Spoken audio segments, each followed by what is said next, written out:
ఆది కాండము 24వ అధ్యాయము 53వ వచనం. తరువాత ఆ సేవకుడు వెండి నగలను, బంగారు నగలను, వస్త్రములను తీసి రెబ్కాకు ఇచ్చెను. మరియు అతడు ఆమె సహోదరునికి తల్లికిని విలువగల వస్తువులు ఇచ్చెను. దేవునికి స్తోత్రం. హల్లెలూయా. ఎలియాజరు జీవితంలో నుండి ప్రతి దైవజనుడు, ప్రతి పరిచారకుడు, ప్రతి విశ్వాసి నేర్చుకోవాల్సిన ఎన్నో అమూల్యమైన పాఠాలు ఉన్నాయి. ఒకటి, ఒక పని నీకు అప్పగించబడినప్పుడు నీకు పనిని అప్పగించిన యజమానుని యొద్ద నీ ప్రతి బలహీనతల్ని, అవిశ్వాసాన్ని, భయాలను బయట పెట్టి వాటన్నిటిని కూడా స్పష్టం చేసుకొని అనుమానాలన్నీ తొలగించుకొని పూర్ణమైన నిశ్చయితతో నీకు అప్పగించబడిన పనిని చేయాలి అనేది ఎలియాజరు నేర్పిస్తున్నాడు. రెండవదిగా, ఏ పని అప్పగించబడినా చేయడానికి ముందు మనం ఏం చేయాలండి? ప్రార్థన చేయాలి అనే సత్యాన్ని మనం నేర్చుకుంటున్నాం. అంత మాత్రమే కాదు, ఏ పని అప్పగించినా సూచనల ద్వారా, దర్శనముల ద్వారా మనం ముందుకు కొనసాగాలి. లేకపోతే ఏమవుతుంది? సమయం ఆలస్యం అవుతుంది. ఆలస్యం అవటమే కాదు, మనం వెళ్ళే మార్గం సరిగ్గా ఉండదు. అంతా కూడా తప్పుడు మార్గాల్లో వెళ్ళిపోతాం. మనం వెళ్ళవలసిన గమ్యంలోనికి మనం వెళ్ళాం. కాబట్టి మనం ఏదైనా ఒక పనిని పరిశుద్ధాత్ముడు మనకు అప్పగించినప్పుడు, లేదా దైవజనుడు అప్పగించినప్పుడు దానిని దేవుని సన్నిధిలో ప్రార్థన చేయటమే కాదు, కానీ ఏమడగాలి? సూచనలు అడగాలి. దేవా, నేను వెళుతుంది కరెక్టా కాదా? గుర్తులు చూపించమని అడగాలి, దర్శనాలు చూపించమని అడగాలి. అప్పుడే మనం సరి అయినటువంటి కోణంలో నడిపించబడతాం. అంత మాత్రమే కాదు, దేవుడు మనకి ఆ పనిని సఫలీకృతం చేస్తున్నప్పుడు ఏం చేయాలి చెప్పండి? మనం స్తుతి జీవితాన్ని కలిగి ఉండాలి. మనం కొనసాగించబడేటువంటి ఆ మైలు రాళ్లల్లో మనం ఆగి ప్రభుని ఏం చేయాలి? మైలు రాళ్ళు అంటే మనకు కనిపించే కిలోమీటర్ల మైలు రాయి కాదు, కానీ మనల్ని నడిపిస్తున్న తీరు తెన్నులను బట్టి మనం ఏం చేయాలి? ముందుకు సాగిపోవటం కొంచెం ఆపి అక్కడ మనం ఏం చేయాలి? ఆ కార్యాలను బట్టి మనం స్తుతించాలి. హల్లెలూయా. అంత మాత్రమే కాదు, విషయాన్ని ఎట్లా మాట్లాడాలి? స్పష్టంగా మాట్లాడాలి. దేవుడు ఒక పరిచయను అప్పగించినప్పుడు నిజమైన నాయకుడు ఎట్లా ఉంటాడయ్యా అంటే, తను చెప్పదలుచుకున్న విషయాన్ని స్పష్టంగా అర్థమయ్యే రీతిలో, ఏమండి, తన హృదయంలో పెట్టిన దైవజనుడు లేదా దేవుడు పెట్టిన దర్శనాన్ని ప్రజల ముందు స్పష్టంగా పరుస్తాడు, చక్కగా మాట్లాడతాడు. కాబట్టి ఎలా మాట్లాడాలి? ఎలియాజరు వలె మనం కూడా స్పష్టంగా మాట్లాడాలి. తర్వాత మనం నేర్చుకున్నటువంటి మాట ఏంటంటే, మన యజమానుని మహిమపరుస్తూ మాట్లాడాలి. హల్లెలూయా. ఎట్లా మాట్లాడాలి? మన యజమానుని మహిమపరుస్తూ. మనమందరం యేసయ్యను మహిమపరచాలి. హల్లెలూయా. విశ్వాసులైన మీరు యేసయ్యను మాత్రమే కాక మీకు అప్పగించబడిన ఆత్మీయ నాయకుడు మరియు సేవకుడు, కాపరి గురించి ఎట్లా మాట్లాడాలి? మంచిగా మాట్లాడాలి, మంచి సాక్ష్యం ఇస్తూ మాట్లాడాలని అనేక ఉదాహరణలు, ఉదంతముల ద్వారా మనం నేర్చుకుంటున్నాం. ఇంకేదన్నా మిస్ అయిందండి? ఆహారము కంటే చెప్పండి, పరిచర్య ప్రధానమైంది. ఒక నాయకునికి కానీ, ఒక సేవకునికి కానీ, ఒక పరిచారకునికి కానీ ఆహారం కంటే చెప్పండి పరిచర్య ప్రాధాన్యతను సంతరించుకున్నప్పుడు అతడు పరిపూర్ణమైన నాయకునిగా మార్చబడతాడు. ఆది కాండము 24వ అధ్యాయం 53వ వచనం. తరువాత ఆ సేవకుడు వెండి నగలను, బంగారు నగులను, వస్త్రములను తీసి రెబ్కాకు ఇచ్చాను. మరియు అతడు ఆమె సహోదరులందరికీ తల్లికిని విలువగల వస్తువులు ఇచ్చాను. ఇప్పుడు మనం చెప్పిన ఆ లక్షణాలన్నీ కూడా చాలా అత్యున్నతమైన లక్షణాలు. ఇప్పుడు చెప్పిన ప్రతి లక్షణం కూడా ఎట్లాంటిది? అత్యున్నతమైన లక్షణం. ఇన్ని ఉండి ఇప్పుడు నేను చెప్పబోయేది గనక లేకపోతే అవన్నీ వ్యర్థమైపోతాయి. ఏంటయ్యా అంటే, అబ్రహాము ఏది ఎలియజరుకు అప్పగించాడో అవన్నీ ఆ ఇంటి వారికి ఇచ్చాడు. స్తోత్రం చెప్పండి. Praise the lord. అబ్రహాము దగ్గర కొన్ని వస్తువులు తీసుకున్నాడు ఎలియాజరు. పెద్ద దాసుడైన ఎలియాజరు అబ్రహాము దగ్గర కొన్ని వస్తువులు తీసుకున్నాడు.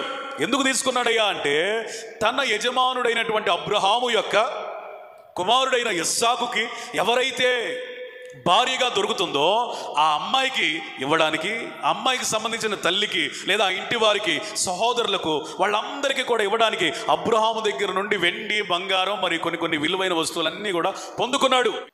ఈరోజు నేనేమంటానంటే, పొందుకున్నది నమ్మకంగా అప్పగిస్తున్నావా? దాసుడు, దైవజనుడు, పరిచారకుడు, విశ్వాసి అనేవాడికి ప్రాథమికంగా ఉండవలసినటువంటి లక్షణం ఏంటంటే నమ్మకత్వం. ఎంత పెద్ద చదువు చదివినా ఒక వ్యక్తి కనుక ఒక కంపెనీలో లేదా ఒక ఫ్యాక్టరీలో లేదా ఒక పొలం పనిలో లేదా కుటుంబంలో నమ్మకత్వం లేనివాడు అనుకో, ఎవరు నమ్మరు.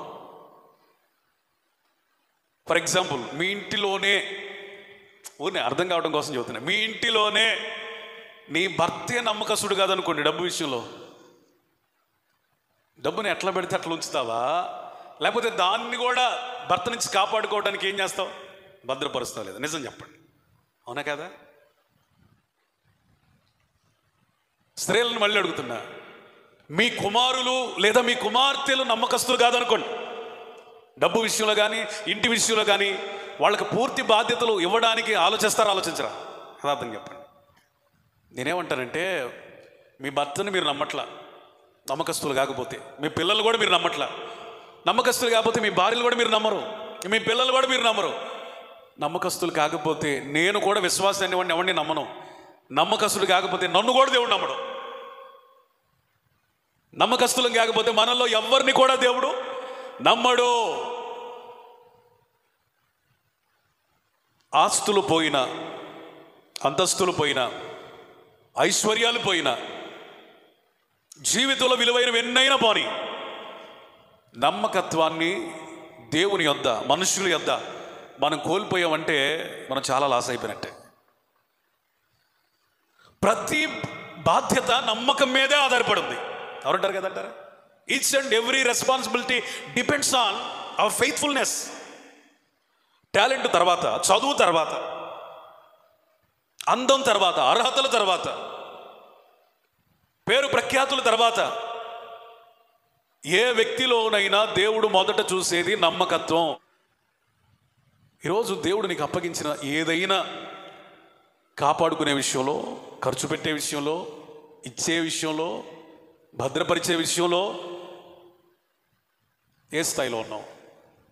ఎలియాజర్ అయితే, ఎలియాజర్కి అబ్రహాం ఎంత ఫ్రీడమ్ ఇచ్చాడు, ఎంత స్వేచ్ఛ ఇచ్చాడంటే, అరే నీకు ఏది కావాలో అది తీసుకెళ్ళు, ఇవేనా ఇంకేమైనా కావాలా మొత్తం తీసుకెళ్ళి, నిర్ణయించబడినవే కాకుండా నిర్ణయించబడనివి కూడా తీసుకునే స్వేచ్ఛనిచ్చాడు.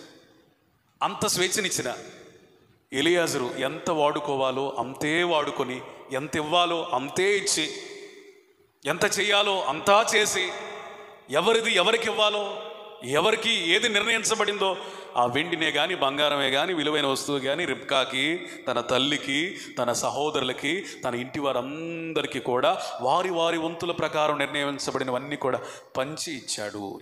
స్తోత్రం చెప్పండి, hallelujah. That is the faithfulness of Eliezer. గుర్తుపెట్టుకోండి, డబ్బు విషయంలో కనుక మనం నమ్మకత్వాన్ని కోల్పోతే ఇక నువ్వు ఎన్ని చెప్పు, దాని వలన ఎవరికీ ప్రయోజనం లేదు.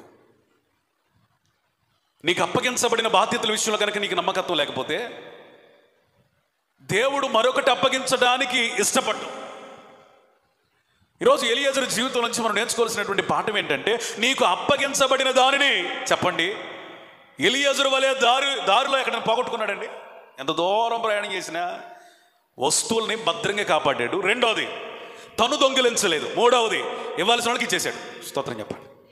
ఒకటి కాపాడుకోవాలి లేదా భద్రపరుచుకోవాలి, రెండవది ఎవరికి ఇవ్వాలో వారికి ఇవ్వాలి, మూడవది మనది కానిది మన యొద్ద ఉంచుకోకూడదు.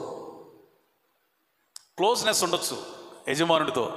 క్లోజ్నెస్ దేని వరకో తెలుసా?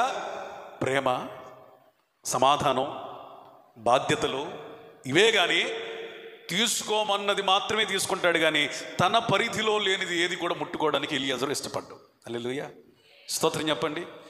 ఈరోజు మీకు ఏది అప్పగించబడినా ఇది ఒక పని చేయండి, ప్రభు ఇది మొదలుకొని మిమ్మల్ని ఆశీర్వదించబోతా ఉన్నాడు. ఆమేన్. ఏది అప్పగించబడిన చిన్న ఉద్యోగమే అయినా, ఒక ఉదాహరణ చెప్పనివ్వండి. ఒక పెద్ద కాంట్రాక్టర్ ఉన్నాడు. ఏం కాంట్రాక్టర్ అయ్యా అంటే, ఆయన బిల్డింగ్స్ కట్టే కాంట్రాక్టర్. ఈ కాంట్రాక్టర్ దగ్గర ఒక మంచి మేనేజర్ ఉన్నాడు. చాలా సంవత్సరాల నుంచి కష్టపడి పనిచేస్తున్నాడు.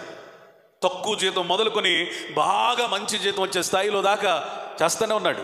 కుర్రోడి దగ్గర నుంచి అతడు తల వెంట్రుకలు నరిసిపోయేదాకా చేశాడు. అంత నమ్మకంగా చేశాడు, ఎక్కడ ఫాల్ట్ లేదు.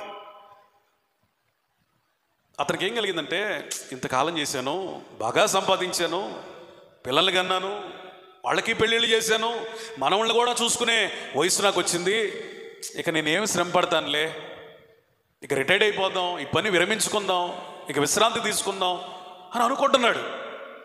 ఈలోపు ఆ పని అవ్వగానే మరొక బిల్డింగ్ కట్టేటువంటి పని వచ్చింది. ఎవరికి? యజమానునికి.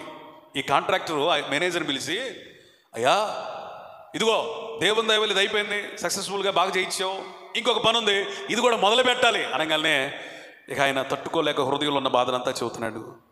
అయ్యా ఇదివరకు నా ఓపిక లేదయ్యా, ఇదివరకు నా శక్తి లేదయ్యా, ఇక ఈసారికి నన్ను వదిలేపోయావా, ప్లీజ్ ఈసారికి నన్ను వదిలేపోయావా, నేను విశ్రాంతి తీసుకుంటానయ్యా, ఇంకెవరైనా చూడండి అయ్యా అంటే కొంచెంసేపు మౌనంగా ఉండి ఆ యజమానుడు కాంట్రాక్టర్ ఏమన్నాడంటే, సరే ఈ ఒక్క ఇల్లు కట్టు, తర్వాత ఎవరినైనా నమ్మకస్తుడు నేను చూసుకుంటాను, కానీ నువ్వు చెప్పింది కూడా కరెక్టే, పెద్దోడు అయిపోయావు, వయసు మీద పడింది, విశ్రాంతి తీసుకుని అనిపిస్తుంది, వెరీ గుడ్, మంచి నిర్ణయమే, సరే నీ మాటను కూడా నేను గౌరవిస్తాను, ఈ ఒక్క ఇల్లు కట్టు, తర్వాత నేను ఎవరినొకరు చూసుకుంటానని ఆ ఇల్లు అప్పగించాడు.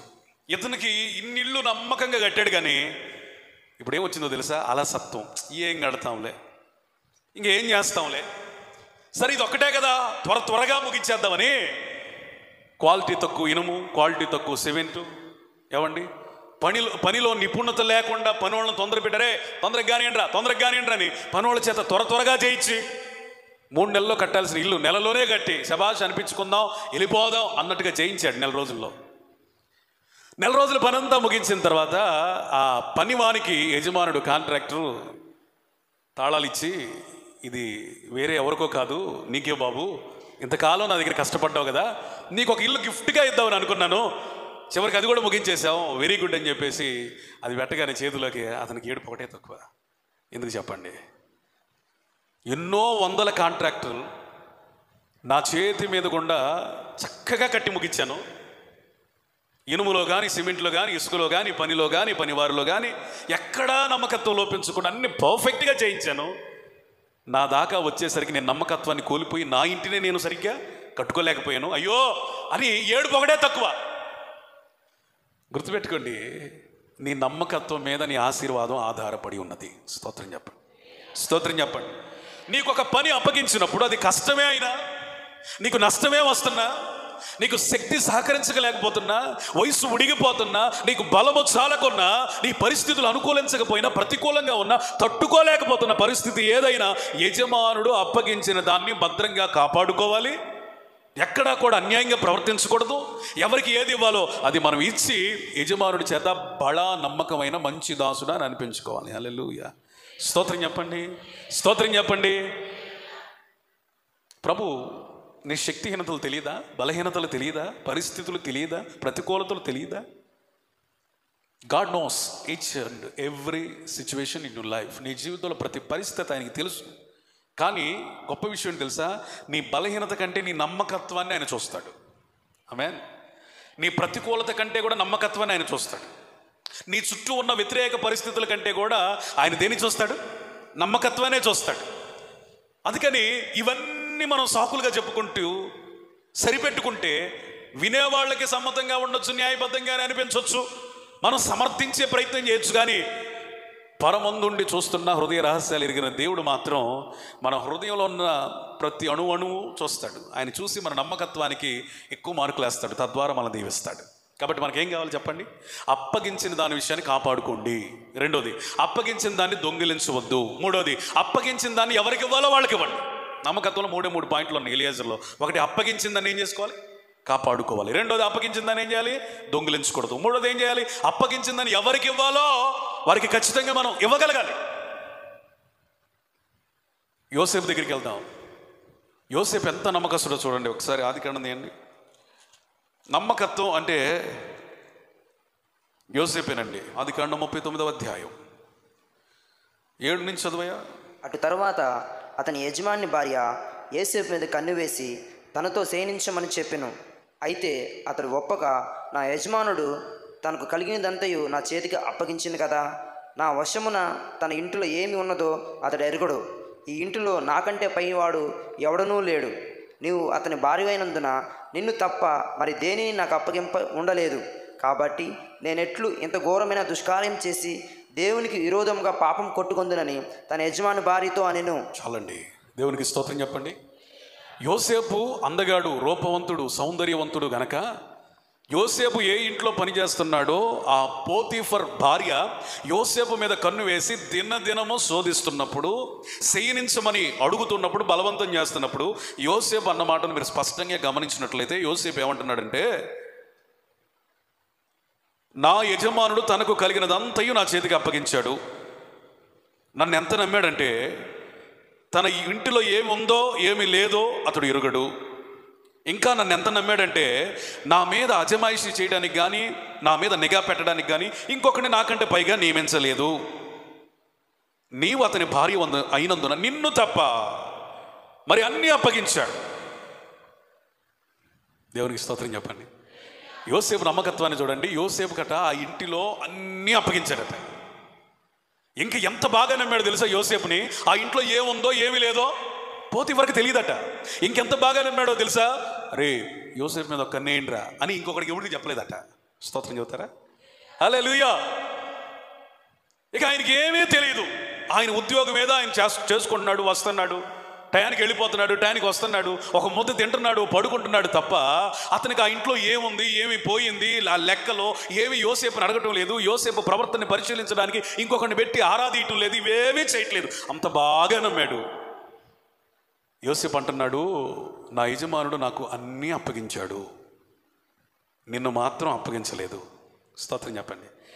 యోసేపు జీవితం నమ్మకత్వానికి ఒక అద్భుతమైన నిర్వచనం చెప్తుంది. అదేంటో తెలుసా? అప్పగించిన దానిని చెయ్యాలి, అప్పగించని దానిని చెయ్యనే చేయకూడదు. ఆమేన్. స్తోత్రం. అప్పగించిన దానిని చెయ్యాలి, అప్పగించని దానిని చెయ్యనే చేయకూడదు. ఆయన అదే అంటున్నాడు స్పష్టంగా. అమ్మ ఇల్లంతా నాకు అప్పగించాడు, ఆ బాధ్యతలన్నీ అప్పగించాడు, నేనే ప్రధానుణ్ణి, నేనే పెద్దోడిని, నా కింద వాళ్లే తప్ప పైనోడు ఎవడూ లేడు, అంత బాగా నా యజమానుడిని నమ్మాడు, అయితే నిన్ను అప్పగించలేదే, కాబట్టి నిన్ను ముట్టుకోను, నీతో మాట్లాడడం కూడా నేను పెద్ద ఇష్టపడలేదు, ఎందుకంటే నీవు పరాయి భార్యవి, నేను నాకు అప్పగించలేదు. యేసయ్యకి మహిమ కలుగును గాక.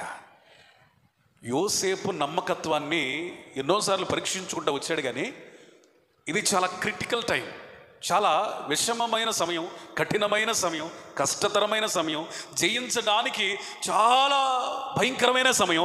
ఈ సమయంలో సైతం నా దేవుడు నన్ను చూస్తున్నాడమ్మా, ఇంత పాపాన్ని నేను ఎలా మూట కట్టుకుంటాను, నా దేవునికి విరోధంగా నేను పాపం చేయలేదని ఆమెకు ఆయనకి యోసేపుకి మధ్యలో దేవుడిని తీసుకొచ్చాడు. దేవుడు ఉన్నాడని నమ్ముతున్నాడు, దేవుడు చూస్తున్నాడని నమ్ముతున్నాడు, ఆయన ప్రతి చర్యను గమనిస్తున్నాడని నమ్ముతున్నాడు, ఆ ఇంటిలో కూడా దేవుడు సంచరిస్తున్నాడని నమ్ముతున్నాడు, ఆ పాడు పని చేస్తే దేవుడు ఏ మాత్రం కూడా సహించలేడని యోసేపు నమ్ముతున్నాడు. అది నమ్మకత్వం. స్తోత్రం చెప్పండి.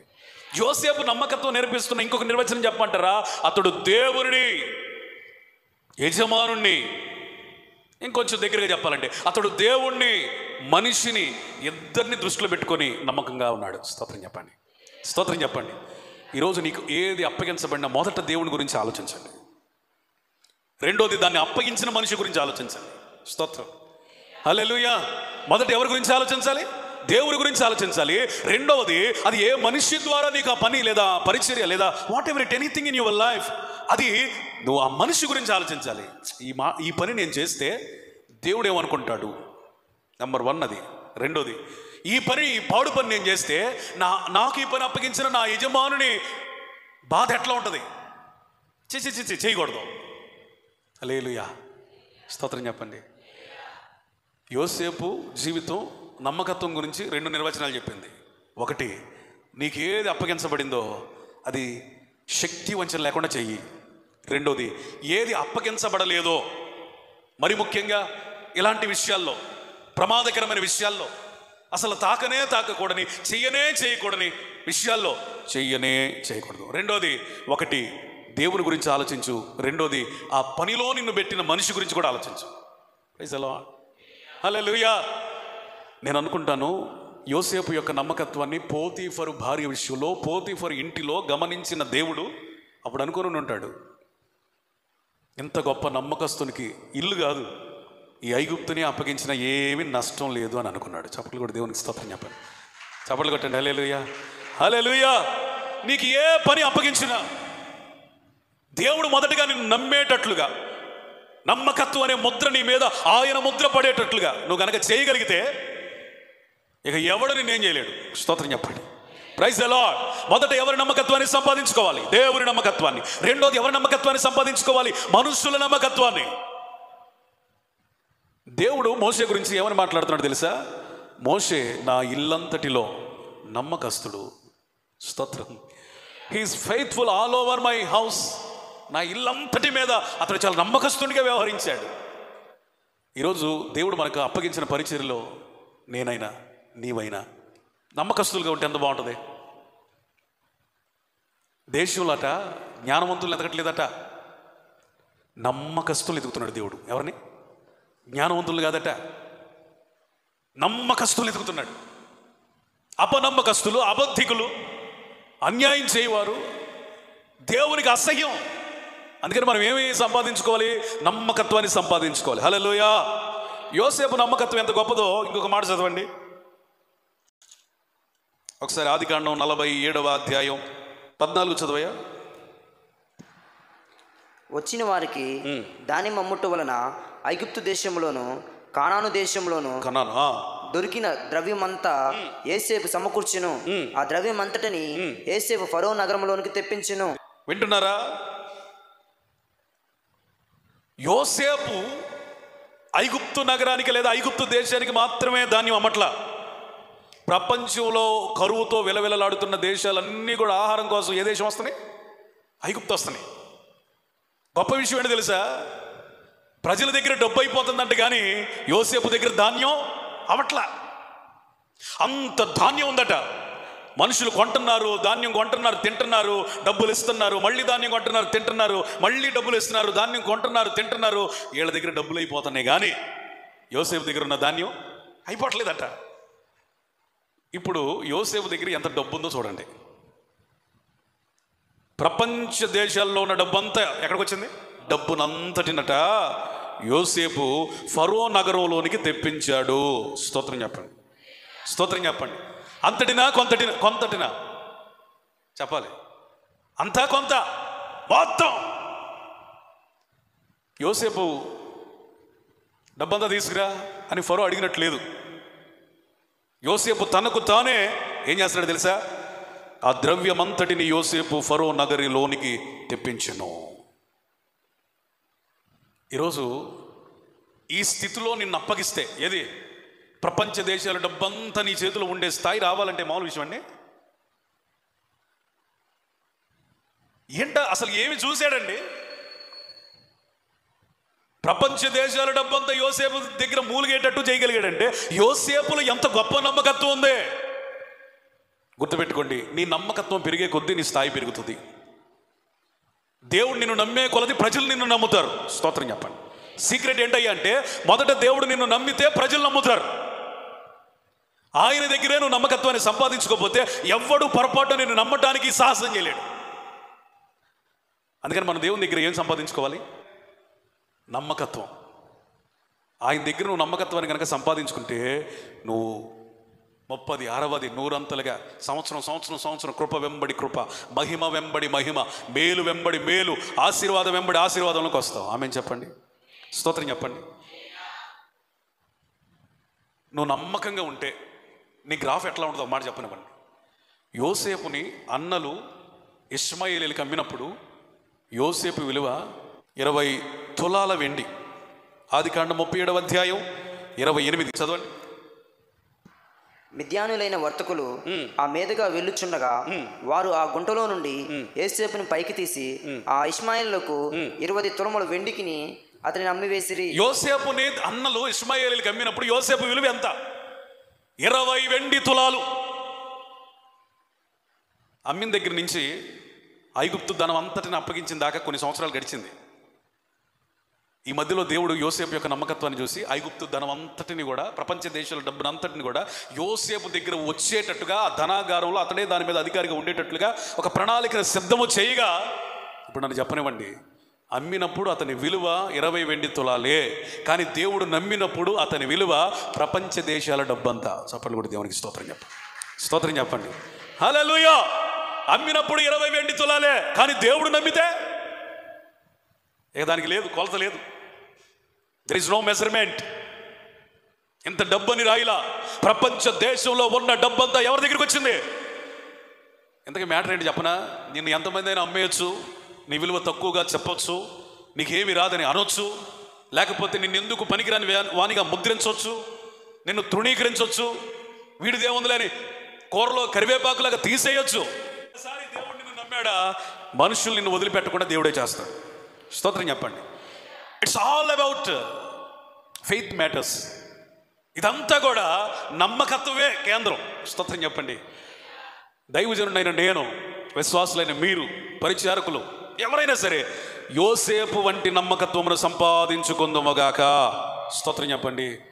నీకు ప్రార్థన అనే జీవితాన్ని ఇచ్చాడు అనుకోండి, నమ్మకంగా కాపాడుకోండి. పరిశుద్ధాత్మ అనే వరాన్ని ఇచ్చాడు అనుకోండి, నమ్మకంగా కాపాడుకోండి. ఇంకేదైనా పాట పాడే వరం, నమ్మకంగా కాపాడుకోండి. పరిచర్య చేసే అవకాశం, నమ్మకంగా కాపాడుకోండి. ఉజ్జియా స్థిరపడిన తర్వాత నమ్మకత్వాన్ని గొలిపాడు. ఎప్పుడు? స్థిరపడిన తర్వాత. దేవుడు ఇచ్చి పరిశోధిస్తాడు. ఏం చేస్తాడు? ఇచ్చి పరిశోధిస్తాడు. అబ్రహాం లింకన్ గారు ఒక అద్భుతమైన మాట చెప్పాడు. ఎవని స్వభావం అయినా బయటికి పడాలంటే అతనికి అధికారం ఇవ్వాలి. ఏమివ్వాలి? ఎవని స్వభావం అయినా ఆడి గుణగణాలు బయటికి రావాలంటే అతనికి పెత్తనం అప్పచెప్పాలి. అతనికి పెత్తనం, ఆమెకు పెత్తనం అప్పగించినప్పుడు వారి పర్సనాలిటీ, వ్యక్తిత్వం అంతా బయటకు వస్తుంది. బైబిల్ కూడా చెప్తుంది, దేవుడు నిన్ను హెచ్చించి పరిశోధిస్తాడు, ఆశీర్వదించి పరిశోధిస్తాడు, నిన్ను దీవించి పరిశోధిస్తాడు, నీకు ఇచ్చి పరిశోధిస్తాడు. దీన స్థితిలో ఉన్న సౌలుని దీవించి పరిశోధించాడు. ఆ పరిశోధనలు ఏమైపోయాడు? అతడు తేలిపోయాడు. అదే ధీరుడైన దావీదుని పరిశోధించగా అతడు చాలా అద్భుతంగా పాస్ అయ్యాడు. హల్లెలూయా. అతడు అంత ఉన్నతమైన స్థానాన్ని సంపాదించుకొని కూడా, ఎంతటి వాడినయ్యా, ఇంతగా నన్ను ప్రేమించావు, నేనే పాటివాడిని, నా కుటుంబం ఏ పాటిది అనే మనసుతోనే ఉన్నాడు. కానీ ఎక్కడ అహంకారమో, గర్వమో, వ్యర్థమైన మాటలు, తృణీకర స్వభావం దావీదులో ఎక్కడా లేదు. అందుకనే దావీదుకు దేవుడు శాశ్వత కృపనిచ్చాడు. స్తోత్రం, స్తోత్రం చెప్పండి. నా ప్రియ సహోదరి సహోదరులారా, దేవుడు మీకు ఇచ్చి పరిశోధించినప్పుడు మీరు పాస్ అవుదురుగాక, నిష్ణాతులుగా మార్చబడుదురుగాక, దేవుని చేత కొట్టివేయబడిన కృపను పొందుకొనుదురుగాక. 25 సంవత్సరాల తర్వాత అబ్రహాముని పరిశోధిస్తే, ప్రభువా, ఇస్సాకంటే నాకు ప్రేమే కానీ నీకంటే అయితే కాదు అని దేవుని కొరకు ఇస్సాకు మీద కత్తెత్తాడు. కానీ ఇస్సాకు కొరకు దేవుని మీద ఒక్క మాట కూడా మాట్లాడాల. స్తోత్రం చెప్పండి, స్తోత్రం చెప్పండి. 25 సంవత్సరాల తర్వాత కూడా అతని జీవితం, అతని సాక్ష్యం, అతని బ్రతుకు దేవుని ఎడల అబ్రహాముకున్న ప్రేమ ఎంత గాఢంగా ఉందంటే, ప్రభువా నీకే మొదటిస్తాను. హల్లెలూయా, హల్లెలూయా. ఈరోజు దేవుడు మనల్ని పరిశోధించినప్పుడు అన్ని వేళలా, ఎల్లవేళలా ప్రభువుకే మనం మొదటి ప్రాధాన్యతను ఇచ్చుదుమోగాక. స్తోత్రం. ఒకడికి 1, మరొకడికి 2, మరొకడికి 5 తలాంతులు ఇచ్చాడు. ఈ తలాంతుల ఉపమానం అసలు ఎందుకు చెప్పాడు యేసయ్య అంటే, నమ్మకత్వం, నమ్మకత్వాన్ని రుజువు చేయడానికి చెప్పబడిన ఉపమానం ఇది. ఆ యజమానుడు దూరదేశం వెళ్ళిపోతూ వీళ్ళందరికీ చెప్పిన సూచన, ఆజ్ఞ ఏంటి తెలుసా? దీనితో వ్యాపారం చేయండి. దీనితో ఏం చేయాలి? ఇప్పుడు నమ్మకత్వానికి డబుల్ స్టాండర్డ్ నిర్వచనం యేసు ప్రభు చెప్పబోతున్నాడు. జాగ్రత్తగా రండి. దీనితో ఏం చేయాలా? వ్యాపారం చేయాలి. 1 కలిగినోడు వ్యాపారం చేయాలి, 2 కలిగినోడు వ్యాపారం చేయాలి, 5 కలిగినోడు వ్యాపారం చేయాలి. నేను వచ్చి లెక్కలు చూస్తానని వెళ్ళిపోయాడు ఆయన. తలాంతులు ఇచ్చిన యజమానుడు దేశాంతరాలకు పోయాడు. ఇప్పుడు 5 తీసుకున్నవాడు ఏం చేశాడు? 5కు 5 సంపాదించాడు. అవన్నీ యజమానుడు చూపించినప్పుడు, బడా నమ్మకమైన మంచి దాసుడా అని మెచ్చుకున్నాడు. సూపర్. 2 తీసుకున్నవాడు 2కు 2 చేశాడు. అతడు కూడా బడా నమ్మకమైన మంచి దాసుడు అని కొనియాడబడ్డాడు. మరి 1 తీసుకున్నవాడో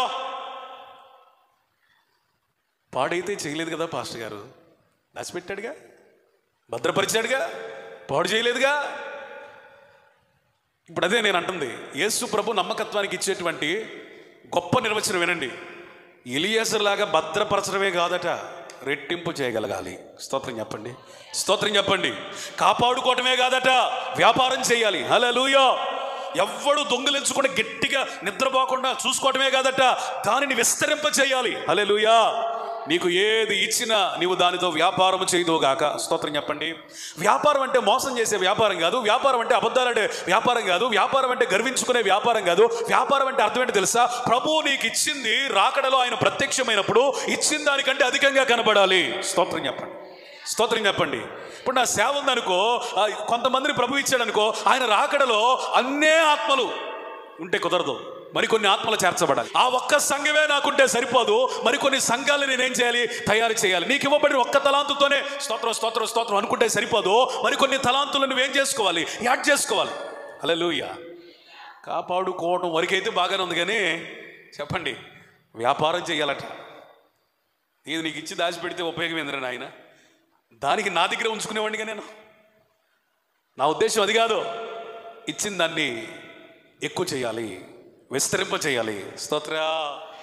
ఈరోజు గుర్తుపెట్టుకోండి, మన ప్రార్థన విస్తృతం అవ్వాలి, మన వరాలు విస్తృతం అవ్వాలి, మన తలాంతులు విస్తృతం అవ్వాలి, మన పరిచర్య విస్తృతం అవ్వాలి. మనకివ్వబడిన మొదటి స్థితి కంటే తుదకు మనం మహాభివృద్ధి పొందాలని దేవుని వాక్యం సెలవిస్తూ ఉంది. కాబట్టి నమ్మకత్వంలో అల్టిమేట్ ఏంటయ్యా అంటే, నీకు ఇవ్వబడింది ఇచ్చినట్లుగా ఉంచితే అది నమ్మకత్వంగా ఎంచబడదు, కానీ ఇవ్వబడిన దానికంటే అధికంగా నువ్వు చేయగలగాలి. స్తోత్రం. ఏమండి, ఫరో ఎక్స్పెక్ట్ చేసిన దానికంటే ఎక్కువ చేశాడు యోసేపు. అవునంటారు కదంటారు. ఆ కరువు కాలంలో ఒకడు కూడా చావలా. హల్లెలూయా. హల్లెలూయా. ఎంత నమ్మకస్తుడో చూడండి. ఈరోజు మీ అందరికీ దండం పెట్టి చెప్పే మాట ఏంటంటే, ఏదైనా పోగొట్టుకో, దేవుని సన్నిధిలో మాత్రం యథార్థతని, నమ్మకత్వాన్ని, విశ్వసనీయతని కోల్పోయావంటే నేను కుక్క కూడా లెక్క చేయదు. ఈ మాట కొంచెం కఠినంగా ఉన్నా, పరుషంగా ఉన్నా చెప్పాలని నేను చెప్తున్నాను. దేవుని యొద్ద నమ్మకత్వాన్ని మనం కోల్పోతే మనల్ని కుక్క కూడా లెక్క చేయదు. అందుకని మనం దేవుని యొద్ద నమ్మకత్వాన్ని సంపాదించుకుందాము కాక. ఒక్కసారి దేవుడు నమ్మాడా, నిన్ను అమ్మినప్పుడు కంటే ఇక ఎందుకు కలలో ఊహలో కూడా నీకు అర్థం కాని విలువను దేవుడు నీకు ఇవ్వబోతా ఉన్నాడు. స్తోత్రం చెప్పండి. నాకు మైండ్ పోయిన సిచ్యువేషన్ ఏంటంటే, అమ్మినప్పుడు 20 కానీ దేవుడు నమ్మినప్పుడు ప్రపంచం ఎంత విలువ అంత విలువ యోసేపు. హల్లెలూయా. దేవుడు ఆ రెవల్యూషన్, ఆ ప్రత్యక్షత నాకు అనుగ్రహించినప్పుడు నేను ఎంత పులకించిపోయానో, ఎంత పరవశించిపోయానో, ప్రభుని ఎంత స్తుతించానో, నమ్మకత్వం ఎంత గొప్పతనం ఉందని నేను అర్థం చేసుకున్నాను. Praise the lord. నీ విలువ కొంచెమే. ఇప్పుడు ఆయన నమ్మితే దేవుడు లెక్క పెట్టలేడు. స్తోత్రం. ఆ ధాన్యం కొలవలేకపోయారట, కొలిసి కొలిసి కొలిసి ఆపేశారట, అంత ధాన్యం. ఇది ధాన్యం మ్యాటరే కాదు, యోసేపు యొక్క నమ్మకత్వం కూడా. Praise the Lord. కొలవలేనంత నమ్మకత్వాన్ని సంపాదించుకున్నాడండి. నీకు ఒక పని అప్పచెప్పినప్పుడు, నువ్వు ఒక ఉద్యోగంలో ఉన్నప్పుడు, నువ్వు ఒక పొలం పని చేస్తున్నప్పుడు, నువ్వు ఒక విశ్వాసగా ఉన్నప్పుడు, ఒక భార్యగా ఉన్నప్పుడు, ఒక భర్తగా ఉన్నప్పుడు, ఒక పరిచారకుడిగా ఉన్నప్పుడు దేవుని యొక్క నమ్మకత్వాన్ని పోగొట్టుకోవద్దు. దేవుడు మిమ్మల్ని దీవించి ఆశీర్వదించును గాక.